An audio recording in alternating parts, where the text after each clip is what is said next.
కృతజ్ఞతలు. సభా సరస్వతికి నమస్సులు.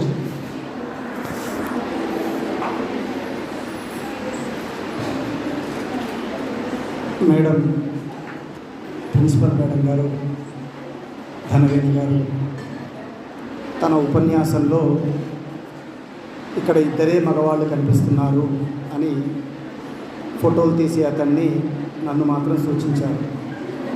కాబట్టి ఇంతమంది ఆడవాళ్ల ముందు మాట్లాడే ధైర్యం కల్పించిన మా అమ్మగారికి నమస్కారాలు చేస్తూ,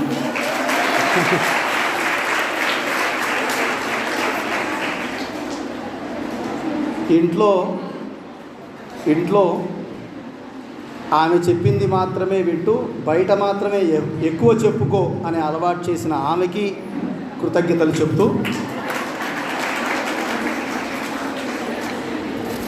వేదిక మీద ఉన్న మిత్రులు, తెలంగాణ విశ్వవిద్యాలయంలో నాకు చాలా దగ్గర మిత్రులు ఎవరు అనంటే ఒక ఇద్దరు ముగ్గురు పేర్లు తీసుకుంటే, మొదటి పేరు డాక్టర్ సమత గారు.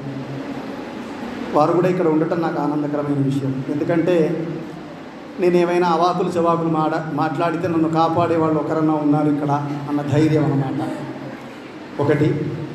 రెండవది, వేదిక మీద ఉన్న కళాశాల ప్రిన్సిపల్ గారు, ధనవేణి గారు, కోఆర్డినేటర్ సుజాత గారు, ఇంగ్లీష్ డిపార్ట్మెంట్ ఆర్గనైజింగ్ సెక్రటరీగా ఉన్నటువంటి ఆమె పేరుకి వ్యాఖ్యానం ఆమెకు చెప్పాను కాబట్టి ఇక్కడ ఏం చెప్పను, గాయత్రి రమ్య.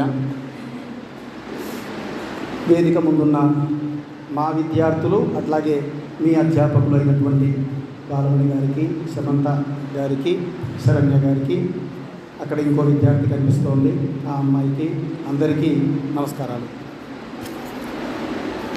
సరిగ్గా 25 నిమిషాల లోపలనే ముగిస్తాం. 25 నుంచి అరగంట, అంతకంటే ఎక్కువసేపు మాట్లాడాలని నేను అనుకుంటున్నాను.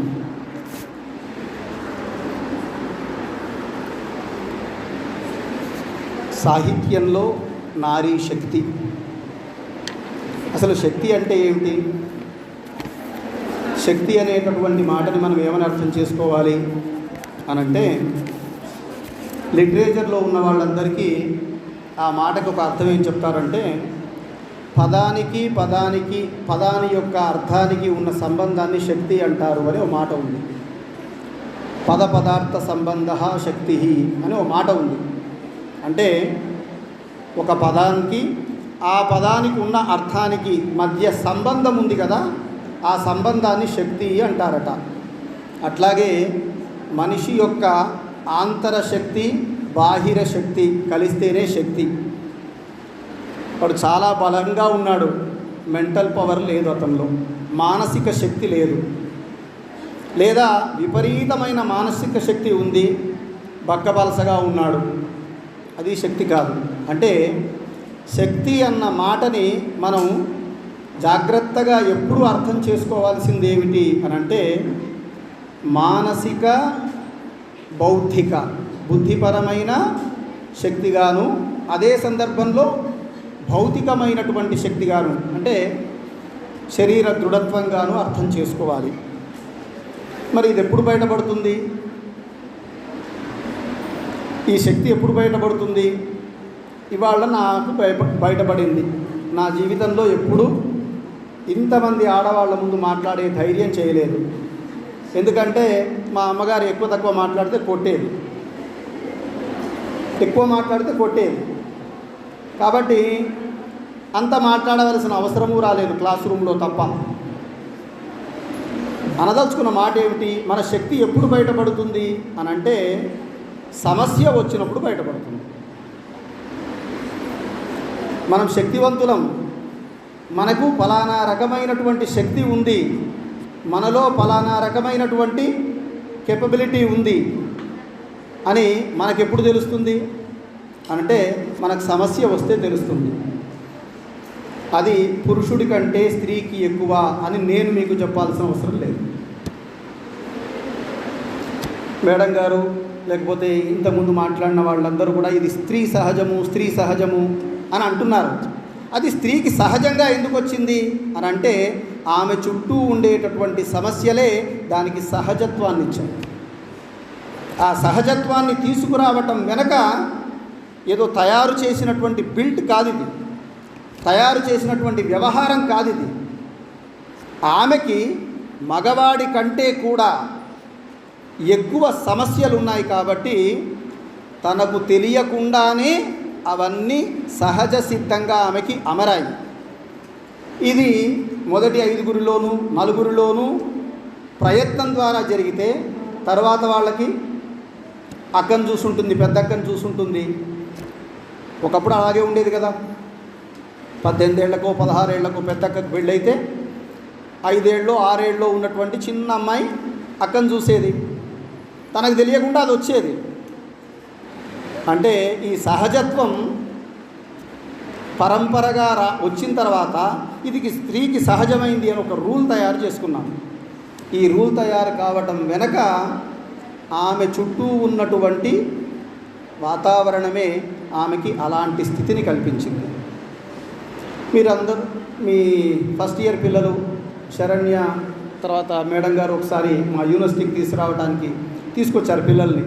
ఏదైనా 2 నిమిషాలు మాట్లాడాలంటే ఏదో నాకు తోచింది మాట్లాడాను.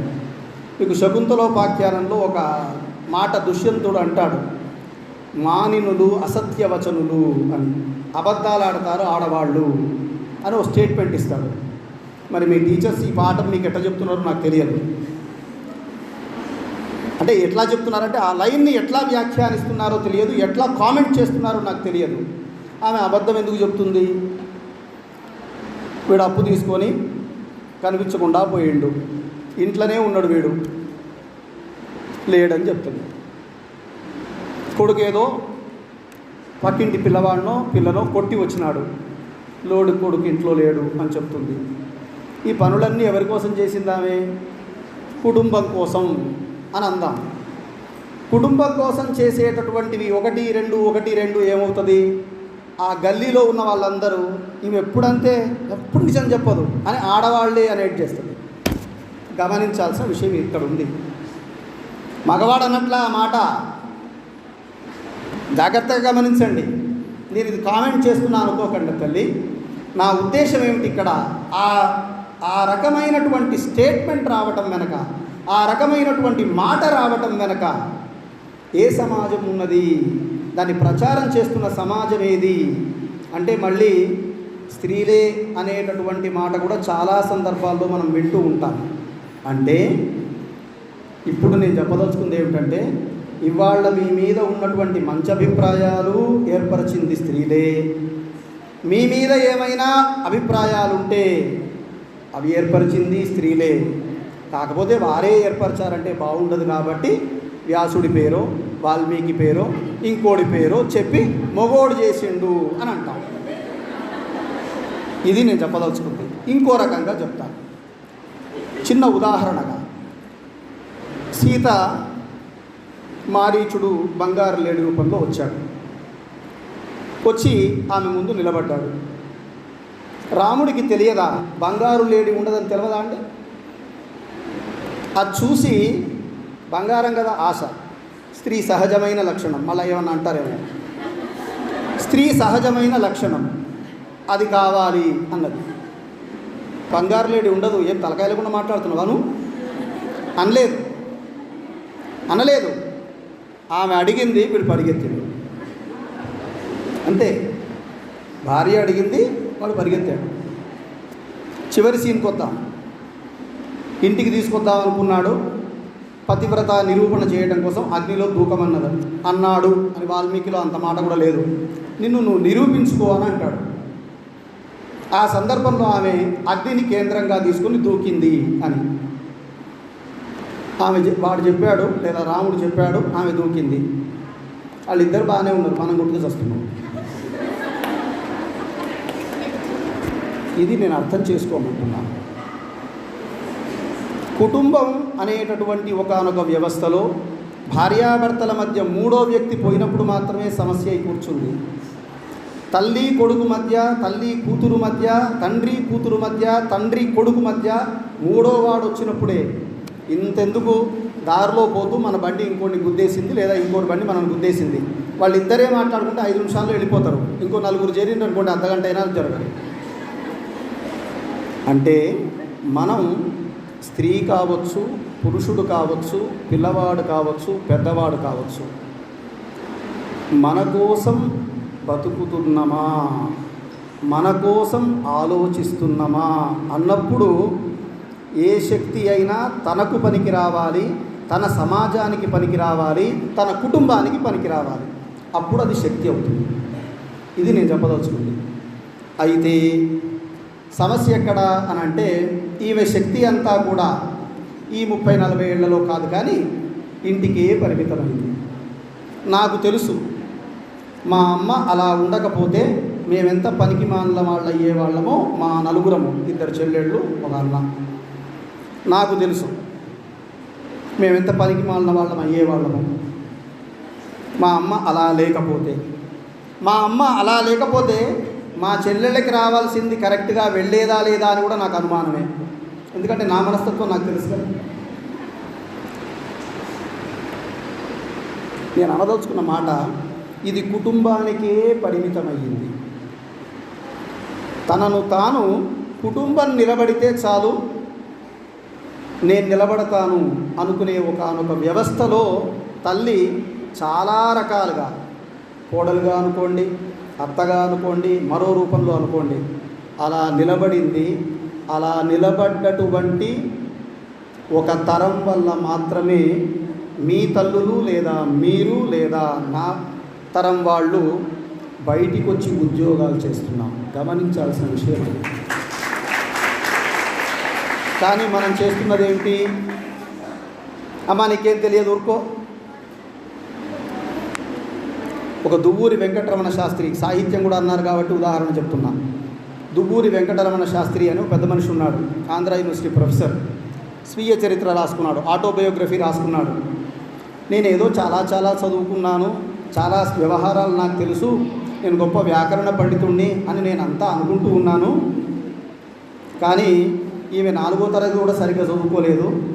ఇంత కుటుంబాన్ని, తన అత్తమామల్ని, తన తర్వాతి వాళ్ళని 40-50 ఏళ్ళు ఎట్ట సాకిందో నాకు ఇప్పటికీ ఆశ్చర్యమే అంటారు. ఏం చదువుకుందాం మరి? ఒక ఉదాహరణ. సరే, దీన్ని ఉన్నతంగా చెప్పడానికి ఎన్ని మార్గాలు ఉన్నాయో మేడం గారు ఇంతకుముందే అన్నారు. 26%. 26% ఎక్స్ప్రెషన్లో తేడా. అన్నట్టుగానే కువెంపు అని ఒక కన్నడ రచయిత ఉన్నాడు. ఆయన ఒక కావ్యం రాశాడు. అదేంటి అని అంటే, వీడు చనిపోయి పైకి వెళ్ళాడు, స్వర్గం ద్వారం దగ్గరికి వెళ్ళాడు. అక్కడ ఉండే జయ విజయులు ఇద్దరు లోపలికి వెళ్ళే ముందు నువ్వెవరు అన్నారు. నేను కువెంపు, గొప్ప తెలుగులో విశ్వనాథ సత్యనారాయణ అంత గొప్ప రైటర్ కన్నడలో ఆయన. నేను పలానా అన్నాడు. అయితే అన్నాడు. అన్న తర్వాత నేను పలానా వాళ్ళ కొడుకుని అన్నాడు. అయితే అన్నారు. ఆ తర్వాత ఈ వరుసలో ఎక్కడికి వచ్చిందో మీకు అర్థమైపోయింది, మేడం గారికి అర్థమైపోయింది, నవ్వేశారు కూడా. నేను పలానా హైమవతి మొగుణ్ణి అన్నాడు. అనగానే లోపలికి వెళ్ళి బాబు అన్నాడు. ఆ కంటెంట్ ఆయన రాసిన ఉద్దేశం ఏంటి అంటే, నీవు ఈ భూలోకంలో బతకటం కోసం మాత్రమే భార్య స్థానం నువ్వు కావాలనుకుంటున్నావేమో, పైకొచ్చిన తర్వాత కూడా ఆమె యొక్క రికగ్నైజేషన్, ఆమె భర్తని అని చెప్పటం మాత్రమే నీకు ఎప్పటికీ గౌరవం. కాబట్టి కులపాలికా ప్రణయం అంటారు దాన్ని. అంటే భార్య యొక్క గొప్పతనాన్ని చెప్తూ రాసే కావ్యం అన్నమాట. ఆ పద్ధతిలో నువ్వు ఇక్కడి నుంచి పైకి వెళ్ళిన తర్వాత కూడా నీకు అదే స్థానము అని భార్య ఉన్నతిని చెప్పడానికి ప్రయత్నిస్తాడు. ఇలా సాహిత్యంలో మనకు అనేక విషయాలు కనిపిస్తాయి. నేను చాలా విషయాలు మాట్లాడను, కానీ సాహిత్యంలో నారీ శక్తి అన్నప్పుడు మనం ఆలోచించాల్సింది, సాహిత్యంలో క్యారెక్టర్గా ఉన్న నారీనా, రచనలో ఉన్న నారీనా, రచనలో ఉన్న స్త్రీనా, లేకపోతే రచయిత్రిగా ఉన్న స్త్రీనా, లేకపోతే ఆ రచన పుట్టడానికి కారణమైన స్త్రీనా? పెద్ద డిబేట్ అది. మళ్ళీ కాబట్టి నేను దేని గురించి మాట్లాడతాను, అన్నింటినీ 4 విషయాలుగా మాట్లాడతాను. మనకి కొన్ని పాత్రలు ఉన్నాయి. శకుంతల లాంటి పాత్ర ఉంది. శకుంతల లాంటి పాత్ర మనకి ఏదైనా సమస్య రాగానే నాతో సహా దానికి మగ ఆడ తేడా లేదు. మేడం గారు ఒక ఉదాహరణ కూడా చెప్పారు. సినిమా చూస్తూ ఫలానా రకమైనటువంటి సన్నివేశానికి నాకు అనిపిస్తుంది, మగవాళ్ళకి అనిపిస్తుందా లేదా నాకు తెలియదు అని. మగవాడు ఏడిస్తే ఏ పిచ్చోడా ఏమేడుస్తున్నావు అని అంటారని వాడు అన్నీ లోపల పట్టుకొని చేస్తాడు. ఏమండి, ఇవన్నీ ఉన్నాయి కదా, చాలా మాటలు మనం వింటూ ఉంటాం కదా. మేడంకి ఆ ఎక్స్పీరియన్స్ లేదేమో. మా మేడంతో ఎప్పుడైనా మాట్లాడవచ్చు, సమతా మేడం. నాకు బొడబొడ నీళ్ళు వచ్చేస్తాయి కళ్ళలో. ఒక సన్నివేశం నిజంగా ఆర్ద్రంగా ఉంటే జరుగుతుంది. అంటే ఇక్కడ రస థియరీ అని మనం మాట్లాడామనుకోండి, మానవ సంవేదనలన్నీ స్త్రీ పురుషులకందరికీ ఒకటే, కానీ దానికి మనం స్పందించే విధానంని బట్టి మార్పు వస్తుంది. ఇక్కడ శకుంతల లాంటి పాత్ర, మనకు ఒక కష్టం రాగానే బుర్ర పనిచేయదు. మనమంతా మోడ్రన్ సొసైటీలో ఉన్న వాళ్ళం కదా. మోడ్రన్ సొసైటీలో ఉన్న మనందరికీ ఉన్న ఒక ప్రధానమైన లక్షణం ఏంటి తెలుసా? సమస్య రాగానే మన బుర్ర పనిచేయదు.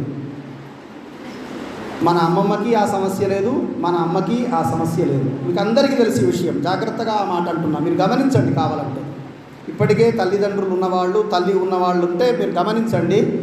మనం ఒక సమస్య రాగానే బుర్ర పనిచేయదు, హైరాణ పడిపోతుంటాం, ఏదో అయిపోతుంటాం. అలాంటి సమస్యనే వాళ్ళు ఎదుర్కొన్నా సరే హాయిగా ఆ సమస్యను దాటేందుకు లేదా ఆ సమస్యకి పరిష్కారం చూసేందుకు ప్రయత్నిస్తారు. ఇది పైతరంలో ఉంది. శకుంతలలో అది మీరు గమనించండి. కొడుకుని తీసుకొని అక్కడికి వెళ్ళింది, గుర్తుపట్టలేదు వాడు కావాలనే, కానీ తనను తాను తమాయించుకుంది, తనను తాను నిబ్బరంగా పెట్టుకుంది. ఒక ఉదాహరణ తర్వాత అన్నీ చెప్పింది. చెప్పి వీడు ఎంతైనా పడుకున్నవాడిని లేపవచ్చు కానీ నటించేవాడిని లేపలేం కదా. వెంటనే వాడితో ఏమన్నది, వీడిని కౌగిలించుకొని చూసుకో, వీడిని కొడుకా కాదా తెలిసిపోద్ది అన్నది. ఇంతకంటే చెప్పు తీసుకొని కొట్టినట్టు ఇంకేమన్నా మాట్లాడగలమా? DNA టెస్ట్లు ఏం అవసరం లేదు. వాడిని కౌగిలించుకో, వాడు నీ కొడుకా కాదా తెలిసిపోద్ది అన్నది. అంటే ఇంత ఆర్గనైజింగ్గా మాట్లాడటం. శకుంతల ఏదో అయింది, ఇవన్నీ పక్కకు పెడదాం. ఒక సమస్య వచ్చినప్పుడు మనం ఆలోచన చచ్చిపోతుంది కదా, అది లేకుండా ఒకటి తర్వాత ఒకటి ఆమె అతనికి గుర్తు చేసేటటువంటి ప్రయత్నాలు చేస్తుంది. సరే, చివరికి ప్రకృతి వచ్చి, ఆకాశరామన్న వచ్చి ఈమె నీ భార్య అన్నాడు. అంటే ఏం చెప్పదలుచుకుంది? నువ్వు నిజంగా సత్యంతో ఉంటే ప్రకృతి కూడా నీకు సహకరిస్తుంది అని చెప్పదలుచుకుంది. సరే, ఆ ఫిలాసఫీ జోలికి పక్కకు పెడతాం. క్యారెక్టర్ గురించి మాట్లాడమన్నారు కాబట్టి అది. ఇవాళ నిజంగా సమస్య వస్తే రోడ్డు మీద పోయి లేదా సెక్రటేరియట్లో పోయి మనం నిలబడగలమా? లోపలికి పోవడమే పెద్ద కష్టం కదా. మరి నాటి కాలానికి నేటి కాలానికి మనం మళ్ళీ ప్రజాస్వామ్యంలో ఉన్నాం. దౌర్భాగ్యం అది. అడగటానికి అవకాశం ఉండేది రాజుల కాలంలో. ఇవాళ ప్రజాస్వామ్యం. ఏమడుగుతాం? మనమే ఓట్లు వేసి ఎన్నుకున్నాం కదా, మనమే అడుగుతాం ఇంకా వాడిని. ఆ స్థితికి వచ్చాము. ఇంకో పాత్ర దమయంతి.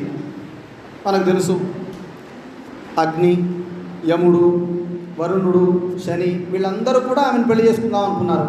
నలుడి వేషమే వేసుకొని వచ్చి కూర్చున్నారు స్వయంవరంలో. అయినా సరే ఆమె నలుడిని గుర్తుపట్టింది, పెళ్లి చేసుకుంది.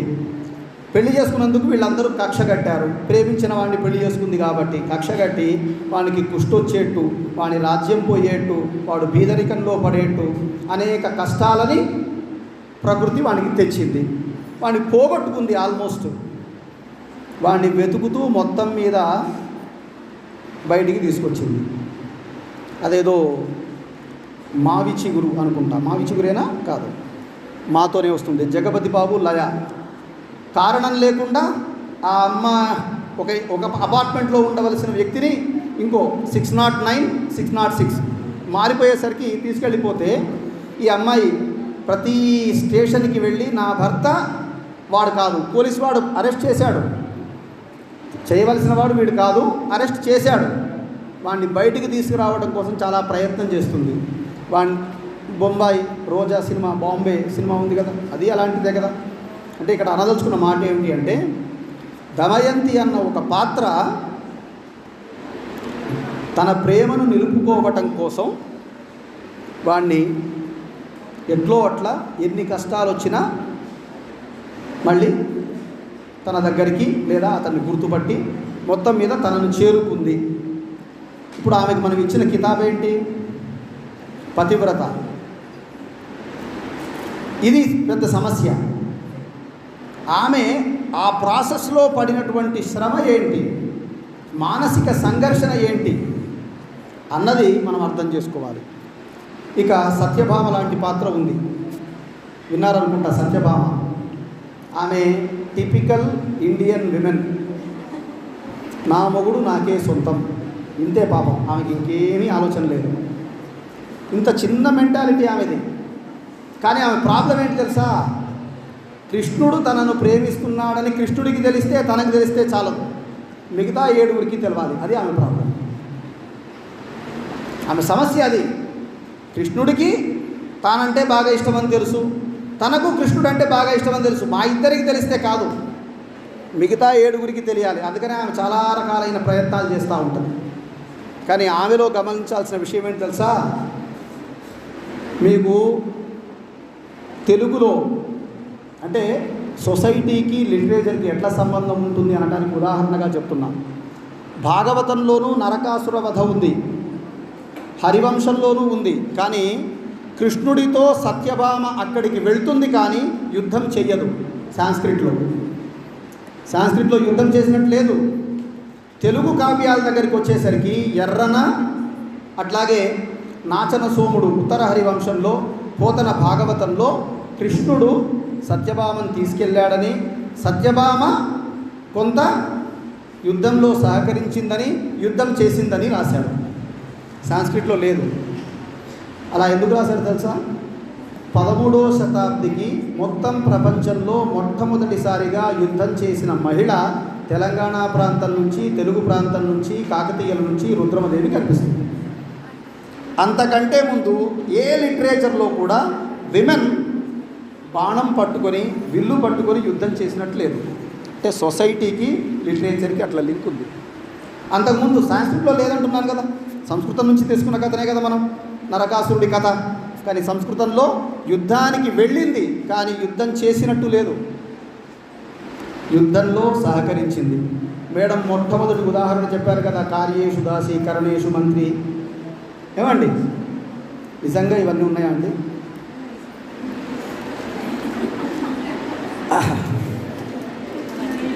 అంటే నా ఉద్దేశం, దాసిత్వం, భోజ్యేషు మాత, శయనేషు రంభ ఇవన్నీ ఉన్నాయా అంటే స్త్రీలో ఉన్నాయి, భార్యలో ఇవాళ ఉన్నాయి అని మీరు అంటే ఏం మాట్లాడుతున్నాను? అంటే నేను అనదలుచుకున్న మాట ఏంటంటే, ఇది ప్రధాన విషయం కాదు. కులధర్మ పత్ని, చివరి లైన్ జాగ్రత్తగా అన్నాడు వాడు, కులధర్మ పత్ని. ఆ కులధర్మ పత్నికి ఈ లక్షణాలన్నీ ఉంటాయి అన్నాడు. ఇప్పుడు ఎవరు కూడా ఇంటిలోనే ఉండి ఉద్యోగం చేయకుండా, లేకపోతే ఇంకో పని చేయకుండా ఉండే ఆడవాళ్ళు ఎవరు ఇంట్లో లేరు. కాబట్టి ఇవేవి వాళ్ళకి అప్లై కావు. అది నేను చెప్పదలుచుకున్నాను. అప్లై కావు అంటే అవన్నీ చెయ్యరని నా ఉద్దేశం కాదు. వీడు దాసుడు కావాల్సిందే, వీడు పిత కావాల్సిందే. ఏమండి, వీడు ఆ బాధ్యతను తీసుకోవాల్సిందే. అది నేను చెప్పదలుచుకున్నటువంటి విషయం ఇది. ఆ తర్వాత రుక్మిణి లాంటి పాత్ర ఉంది. రుక్మిణి తెలుగులో లేదా సంస్కృతంలో రుక్మిణి లాంటి పాత్ర మనకు కనిపించదు.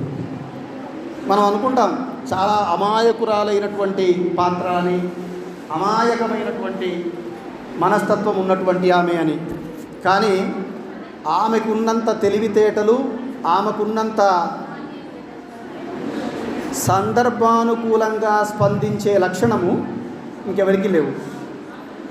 ఎలా చెప్తారు సార్ మీరు అంటే, తన అన్న ఎవరికో ఇచ్చి పెళ్లి చేద్దాం అనుకుంటున్నాడు, ఎవరికీ తెలియకుండా ఒక పురోహితుడిని శ్రీకృష్ణుడి దగ్గరికి పంపించింది. ఎవరితోనూ నా పెళ్లి చేస్తున్నారు, నన్ను వచ్చి తీసుకుపో అన్నది. మనం ఇవాళ ఇంటి నుంచి వెళ్ళిపోయే అమ్మాయి గురించి మాట్లాడుతూ ఉన్నాం.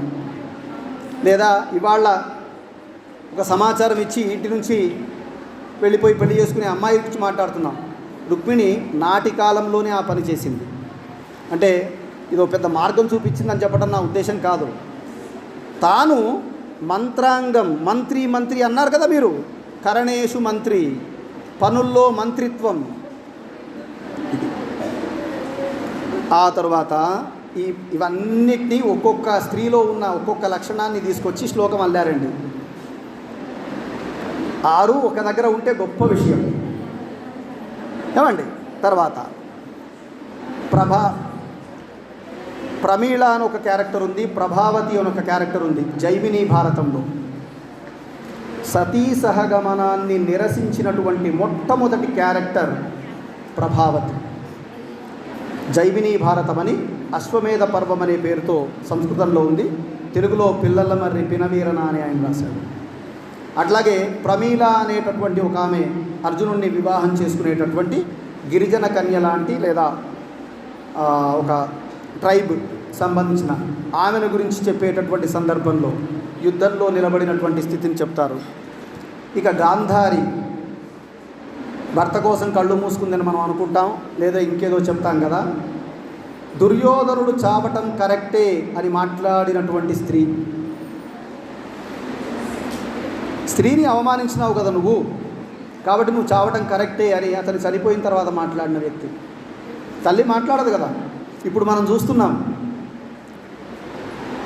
భర్తో కొడుకో లేదా ఆమె కూడా అధికారి అయ్యి ఆమె కూడా అవినీతి పనులు బాగా చేస్తుంది కదా. ఇప్పుడు దాంట్లో ఏం అన్నిట్లో ముందున్నారు అని చెప్పడానికి ఉదాహరణ చెప్తున్నా, ఏమనుకోకండి. అందులో కూడా వచ్చేసాం కదా. ఆమెని లేదా అతన్ని కాపాడడం కోసం కుటుంబం అంతా ముందుకు వచ్చేస్తుంది. ఎక్కడికి పోతున్నాం మనం? ఏ వ్యవస్థలోకి పోతున్నాం మనం? గాంధారి నువ్వు చావటం కరెక్ట్ అని మాట్లాడింది. నువ్వు చావటం కరెక్ట్ మాట్లాడింది. ఇది తల్లికి ఉన్నటువంటి మనస్తత్వం. చిన్న ఉదాహరణ చెప్తా. నేను మా పక్కింటి పిల్లవాడు ఏదో మాట వచ్చి కొట్టుకున్నాం అనుకోండి, మా అమ్మ ఏం చేసేది తెలుసా? నన్నే కొట్టేది. మనందరికీ అదే ఎక్స్పీరియన్స్.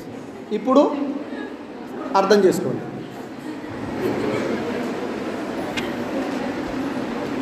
మా పిల్లవాడిని కొడతాను, నువ్వేమనుకుంటున్నావు? తల్లి కొట్లాడకపోతుంది.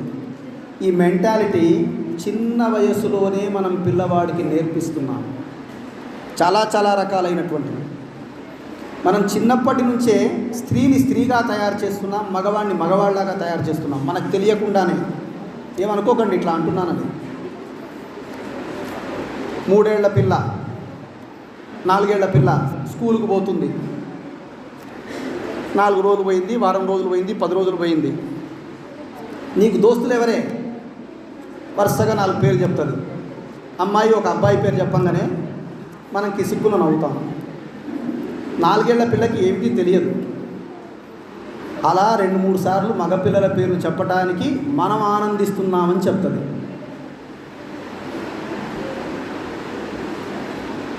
అంత ఆలోచిస్తుంది ఆ పిల్ల.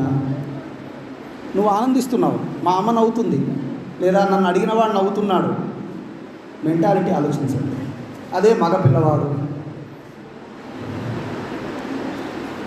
మనం అలవాటు చేస్తున్నాం. మరి లోపం ఎక్కడుంది? మనమే స్త్రీగా తయారు చేస్తున్నాం, మనమే పురుషుడుగా తయారు చేస్తున్నాం. సమాజంలో ప్రశ్న వేసి చాలా చాలా రకాలుగా మాట్లాడవచ్చు. సరే, గాంధారి లాంటి పాత్ర, గాంధారి లాంటి తల్లి ఇప్పుడు ఉండే అవకాశమే లేదు. ఉంటే తల్లే కాదు. స్టేట్మెంట్ మారిపోయింది కదమ్మా. ఇప్పుడు కరణేషు మంత్రి అంటే భర్త చేసిన వెధవ పనులన్నీ కాపాడేదే కరణేషు మంత్రి. నాకు తెలుసు, ఒక 20 ఏళ్ల కింద విశాఖపట్నంలో మున్సిపల్ ఆఫీస్లో పనిచేస్తున్నటువంటి కమిషనర్ స్థాయిలో ఉన్నటువంటి వ్యక్తి రోజు ఇంటికి 40,000 50,000 తీసుకొస్తూ ఉంటే, వీడు రోజు లంచం తిని ఇంటికి వస్తున్నాడు, వీడిని లోపలయ్యండి అని ఆమె ధర్నా కూర్చుంది ఒక ఆమె. అట్లాంటి స్త్రీని మనం చూస్తామా ఇవాళ? మరి కరణేషు మంత్రి ఎక్కడొస్తోంది? కరణేషు మంత్రి ఎక్కడ ఉంది? ఎక్కడ ఉండాలి ఇవాళ? ఈ అర్థాల్లో వాటి స్వభావం మారింది. ఆ శ్లోకంలో ఉండే స్వభావం మారింది. ఆమె దాసిగా కుటుంబానికి సేవ చేసేది ఇవాళ సమాజానికి కూడా సేవ చేస్తుంది. గమనించండి మీరు కావాలంటే. కుటుంబాన్ని వదిలిపెట్టి సమాజం కోసమే పనిచేస్తున్న వాళ్ళని చాలామందిని మనం చూస్తాం. ఎంతోమంది ఉన్నారు. వీళ్ళకి ఏం పోయేగాలం అని అనుకుంటాం మనం. కానీ అక్కడ కనిపిస్తోంది కరణేషు మంత్రి. కాలేజీలో పనిచేస్తోంది, ఇంట్లో పనిచేస్తోంది, ఇంకో దగ్గర పనిచేస్తోంది. ఈ వ్యవహారం అంతా ఉంది కదా. ఇది ఒకటి. ఇక ఒక ఉదాహరణ చెప్పి నేను ముగిస్తాను. సావిత్రి అనేటటువంటి పాత్ర, యముడు సత్యవంతుడు అనేటటువంటి తన భర్తని తీసుకెళ్తూ ఉంటే ఏం చేసింది? ఆపింది. తల్లిదండ్రులు గుడ్డివాళ్ళు, వీళ్ళు లేకపోతే నేను జీవితం ఎట్లా గడిపేది అని. ఆపితే ఏం కాకపోయేది. ఆమె ఏం చేసింది? నేనుగిన ప్రతిపరితనైతే, నేను మంచి భార్యనైతే రేపు సూర్యోదయం కాదు అన్నది. సూర్యోదయం కాదు అనేసరికి ఏమైంది? దేవతలందరూ దిగి రావాల్సి వచ్చింది. ప్రకృతి ఆగిపోతుంది కదా. మీకు ఒక్క ఉదాహరణ చెప్తా. పురాణాల్లో కానీ ఇతిహాసాల్లో కానీ దేవుడితో లొల్లి పెట్టుకున్నటువంటి మగవాడు ఒక్కడు లేడు, ఆడోళ్ళే అంతా. అంటే కుటుంబం కోసం ఏ స్థాయికైనా వెళ్ళి పోరాడేటటువంటి ఒకానొక మనస్తత్వం. కుటుంబం కోసం అంటున్నా, జాగ్రత్తగా గమనించండి. ఆ స్థాయి అప్పటిది. కాలం మారింది, దేనికైనా పోరాటం అనేటటువంటి మార్పు వచ్చింది. ఆ మార్పుని మనం సమాజగతంగా తీసుకోవాలి. ఆమె కుటుంబం నుంచి బయటికి వచ్చింది, కుటుంబం నుంచి సమాజంలోకి వచ్చింది. సమాజానికి కూడా అంతటి మంచిని తీసుకురాగలుగుతుందా అన్నప్పుడు అలా తీసుకువచ్చేటటువంటి ప్రయత్నం మన ఇతిహాస పురాణాలలో ఉన్న క్యారెక్టర్స్లోని ఉన్నాయి. మొల్ల, సుభద్రా కళ్యాణం రాసిన తిమ్మక్క, ఇంకో రచయిత్రి, లేదా నిన్న మొన్నటి రచయిత్రి, లేదా మీలో ఎవరైనా రచయిత్రులు ఉంటే వాళ్ళు. రచయిత్రిగాను సమాజంలో మార్పు తీసుకొస్తోంది. మాత్రమే కాదు, ఆమె ప్రేరణ కూడా ఇస్తుంది. చెప్తారు కదా, ఆమె మంచిదైతే భోగి అవుతాడు, లేకపోతే యోగి అవుతాడు చెప్తుంటారు కదా. అంటే అతను ఫిలాసఫర్ కావటమైనా, జీవితంలో ఒక స్థాయికి రావటమైనా సరే ఆమె కారణంగా చెప్తారు. ఆమె కారణంగా ప్రేరణ పొంది సాహిత్యాన్ని సృష్టించిన వాళ్ళు కూడా సమాజంలో కనిపిస్తారు. ఇట్లా మనం మాట్లాడుకుంటూ వెళ్తే సాహిత్యంలోనే కాదు, ఇవాళ అనేక రకాలైనటువంటి మార్పులు వచ్చాయి. వ్యవస్థలోనూ మార్పులు వచ్చాయి, ఆలోచనల్లోనూ వచ్చాయి. కానీ మగజాతి అయినా, ఆడజాతి అయినా సరే, మరో జాతి అయినా సరే, మరో జాతి అని మాట్లాడటం 20 ఏళ్ల కింద చేయకపోయేవాడిని, ఇప్పుడు చెప్పకపోతే తిడుతున్నారు కాబట్టి అనాల్సి వస్తుంది. మరో జాతి అయినా సరే అందరికీ ఉండవలసినటువంటి మానసికమైనటువంటి రూపం భిన్నమై కావచ్చు. కానీ వాళ్ళకిచ్చింది భగవంతుడు ఎవరికైనా అదే బుద్ధి, అదే హృదయం. ఆ హృదయంలో ఏ స్థాయిలో అతను నిజాయితీగా ఉంటాడో, ఏ స్థాయిలో అతడు సత్యనిష్టతో ఉంటాడో, ఏ స్థాయిలో అతను సమాజానికి మంచి చేయాలి అనుకుంటాడు అని చూసినప్పుడు అది నిలబడుతుంది తప్ప చేసింది స్త్రీయా పురుషుడా అన్నది నిలబడదు అని మనవి చేస్తూ ఒక్క మాట చెప్పి ముగిస్తాను. ఏమిటి అనంటే, స్త్రీ పరంగా ఇవాళ మనం చాలా విషయాలలో ఫెమినిజం అనుకోండి, మరొకటి అనుకోండి, ఇవన్నీ ఇవాళ వచ్చినటువంటి కొత్త సిద్ధాంతాలు, కొత్త ఆలోచనలని మనం అనుకుంటూ ఉన్నాం. సమాజంలో వచ్చిన మార్పులు, మనలో వచ్చిన మార్పులు ఇలాంటి ఆలోచనలన్నిటికీ కారణం. మేడం సైంటిస్టు ఇంకోటి అన్నారు. పెట్రోల్ బంకులో పెట్రోల్ పోసే కార్మికురాలుగా, సింగరేణిలో మొన్నటిదాకా గనుల్లో పని చేయటానికి ఆడవాళ్ళు లోపలికి వెళ్ళకపోయేవాళ్ళు ఇప్పుడు అపాయింట్ చేస్తున్నారు. శారీరక శ్రమలో కూడా, మేధోపరమైన శ్రమ మాత్రమే కాదు, శరీర శ్రమలో కూడా స్త్రీలు ఆయా రంగాల్లో కనిపిస్తున్నారు. ఇది సమాజంలోనూ కాలంలోనూ వచ్చినటువంటి మార్పు. రెండవది, నాకు తెలుసు మా అక్క కూతురు, ఆమెని మా కోడలు అడుగుతోంది, అమ్మా నువ్వెందుకు ఉద్యోగం చేయలేదే అని. మా అక్క అంటే ఆమెకి నాకు 15-16 సంవత్సరాల తేడా ఉందనుకోండి. నువ్వెందుకు ఉద్యోగం చేయలేదు అని, నువ్వు అడుగుతావని తెలవక అని చెప్పింది మా అక్క. నేను అనదలుచుకున్న మాట ఏమిటి అంటే, ఈ రకమైనటువంటి ఒకానొక స్వభావం, ఒకానొక కాలం మనకి సమాజంలో స్త్రీ ఆలోచన విధానంలోనూ వ్యక్తిత్వంలోనూ చాలా మార్పు వచ్చింది అని మనవి చేస్తూ, సాహిత్యంలో నారీ శక్తి, సమాజంలో నారీ శక్తి అనటానికి నేనే పెద్ద ఉదాహరణ. 2 పోస్టులు 2004 నుంచి ఇంటర్వ్యూలకు పోతూనే ఉన్నాం, ఉద్యోగం రాలేదు. ప్రతిసారి ఒక విమెన్ పోస్టు, ఒక జెన్ పోస్టు. విమెన్కి ఎందుకు వచ్చింది అంటే విమెన్ కేటగిరీ కాబట్టి వచ్చింది, లేకపోతే నాకే వచ్చేది. అంటే వచ్చిన వారికి నాకంటే గొప్ప స్థాయి ఉంటే సంతోషమే, తర్వాత సంగతి అది. అంటే నేను అనదలుచుకున్న మాట ఏమిటి అంటే, మా జనరేషన్ అది పడింది ఏమండి. కాలానుగుణంగా ఈ మార్పులన్నీ వస్తున్నాయి. ఇవాళ మీకే తెలుసు, మొన్న గురుకుల సంబంధించినటువంటి వాటిలో కూడా ఫలానా రకమైనటువంటి రేషియో లేకపోవటం వల్ల ఆడవాళ్ళకి ఎక్కువ ఉద్యోగాలు రావట్లేదు అని అడిగేటటువంటి ఒక వాతావరణం కూడా వచ్చింది. ఇవన్నిటికీ ప్రేరణ ఎవరు అంటే మన ఆలోచన విధానం, మన వ్యక్తిత్వం, మన సమాజం, మన కుటుంబం అని మనవి చేస్తూ, ఇంత మంచి అవకాశాన్ని ఇచ్చిన మీకు అందరికీ కృతజ్ఞతలు చెప్తూ ముగిస్తున్నాను. Thank you.